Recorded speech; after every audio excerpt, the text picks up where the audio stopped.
Lahir di Makkah, membesar di Madinah.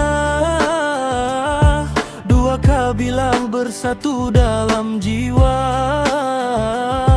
Muhajirin dan Ansar, kau punya pilihan.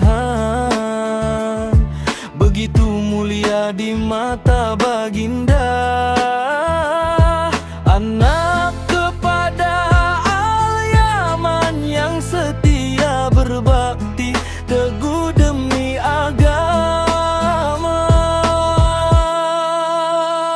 Huzaifah ibnu Yaman, sang penjaga rahasia.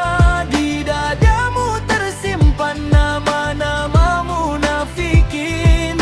Amanah Rasul kau pikul dengan wajah, hingga Umar pun tunduk mencari kepastian. Kaulah perisik di malam yang kelam, wira Islam yang tak pernah padam.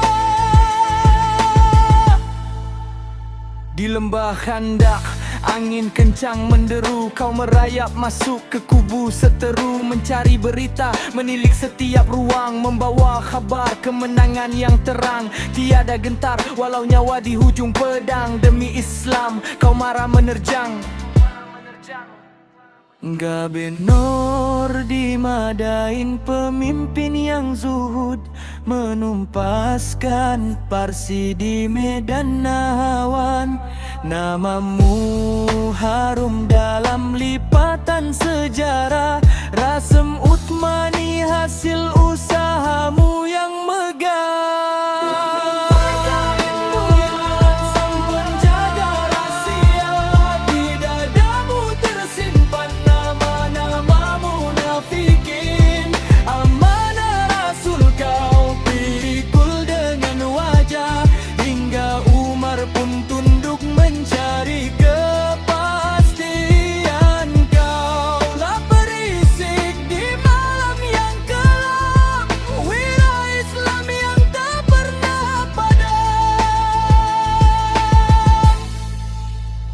Meninggal di Madan dalam reda ilahi, meninggalkan legasi yang suci murni.